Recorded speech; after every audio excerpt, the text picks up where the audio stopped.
Okay, so let's get started here. First off, you have to get a 8-foot 2x4, measure it out to about 24 inch and 48 inch. You then want to get a square and square it off.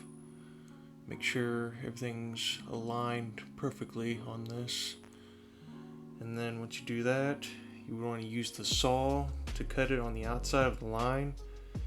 And this will be your legs for the table.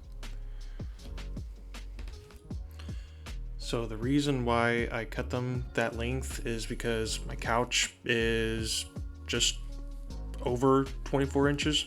So if you count the top and bottom, which I'll be making here pretty soon, it'll equal up to about 26 inches. So we'll have a 1 inch overhang. Now, depending on your experience or preference, a lot of people don't feel comfortable using a miter saw. So, I mean, if you want to, just use a handsaw, just something to cut the wood. But I'll tell you right now, it's going to be a lot harder. So here's the top piece that I will be cutting out to about 12 inches in length. So in my opinion, I think this is probably the perfect sized end table in my book. So now, skipping ahead, I have all my pieces cut to length, and basically these are all ready to sand down and ready to assemble. So don't really have to sand it down very much, just enough to take down the corners where you cut it. So you don't really have to spend too much time on the sanding portion. So right here, you're going to be making the holes for the dowels that will be attaching every piece together.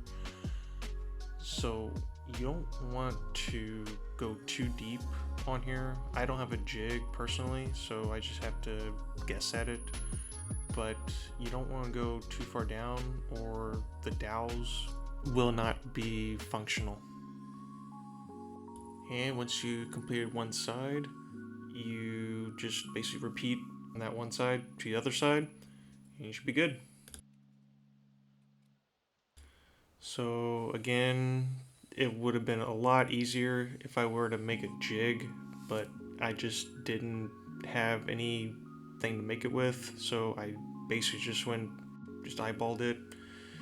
So it's probably a little off, but not too bad to where it's not going to be level or anything. So once you get all those holes squared away and ready, you just have to go ahead and just glue everything together. Make sure you put glue on the inside of the hole and around. You can use your finger or something, stick, whatever floats your boat.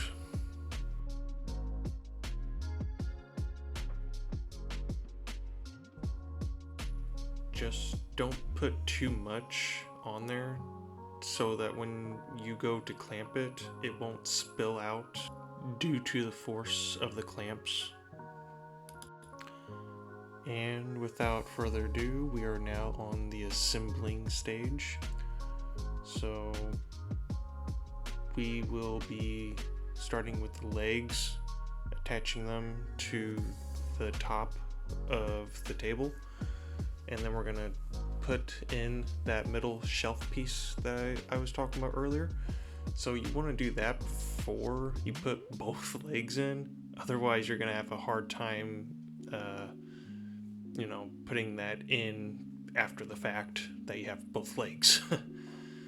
So make sure you do that first. Install one leg and then the shelf and then the other leg. It makes it a whole lot easier.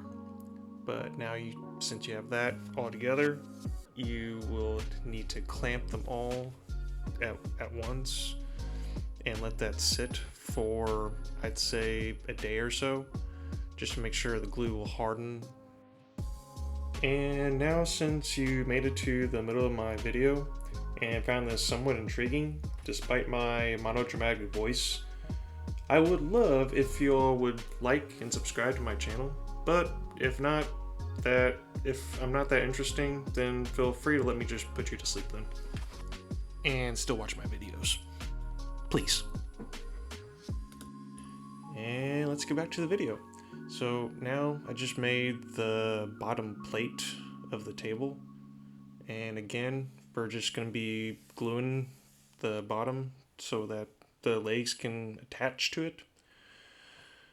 And just have to make sure to clamp it right, make sure everything is stable, everything's glued together, and basically just have to wait till the next day for it all to harden up. And bam, next day. So taking off all the clamps and just basically just getting this ready for its next stage, which is gonna be the two little side panels that I'll be installing for this. So with the function of these side panels, they're gonna be holding basically all like your papers and newspapers and magazines or whatever you want to throw on them, basically. So to do these panels, it's basically the same thing as we've been doing with all the other panels and plates, which are just drilling 2 holes for the dowels and basically putting the dowels in there, saming them shut with glue, and just basically waiting for it to harden up for the next day.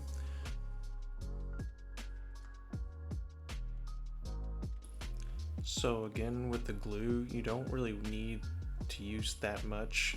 I mean, a little bit will go a long ways, and also you can use a brush or whatever. You don't have to use your hand for spreading the glue. I just do it because I'm just a savage, and I don't mind getting a little dirty on the job.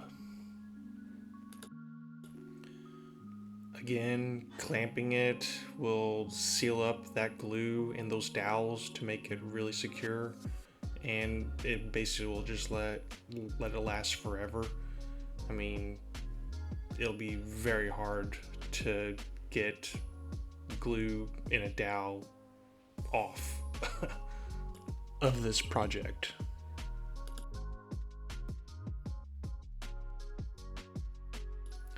So now we just have to sit, sleep, and basically wait till the glue just takes hold. Again, it'll probably take about a day or so for it to actually harden. And once it's hardened, you can go ahead and take off all those clamps and actually look and see how your project is at, which looks fairly good to me.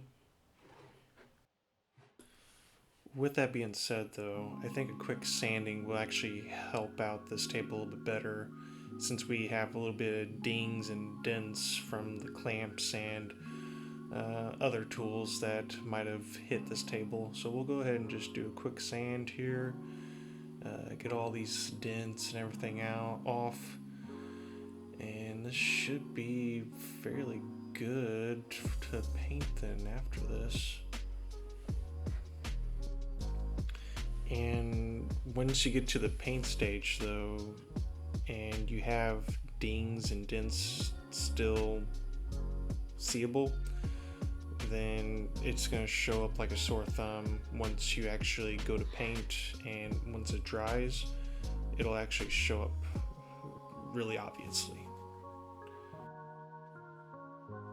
So once you get to the paint stage, I mean, the sky's the limit. I mean, you can choose whatever paint that you want, red, blue, green, purple, whatever.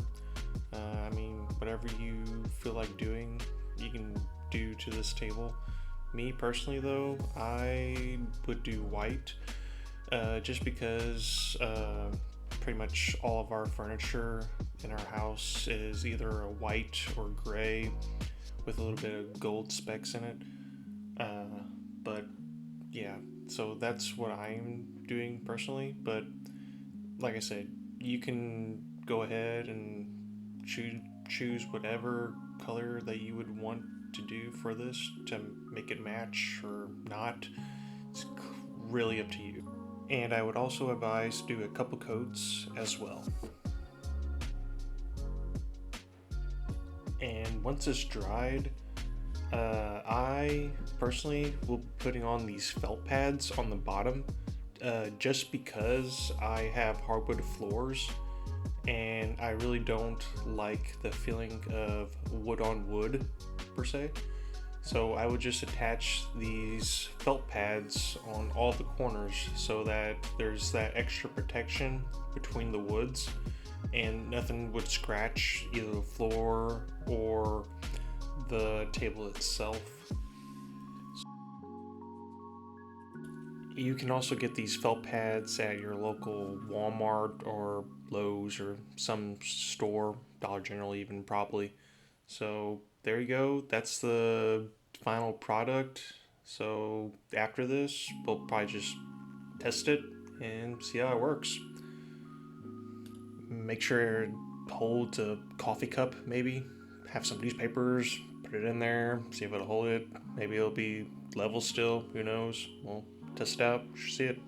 And there it goes, slides in perfectly. What do you know?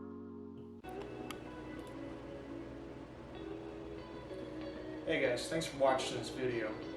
And as you can see, it holds the mug pretty well. So I think that's a win. But if you liked it, like and subscribe, and I'll bring some more of these small projects. Thanks again.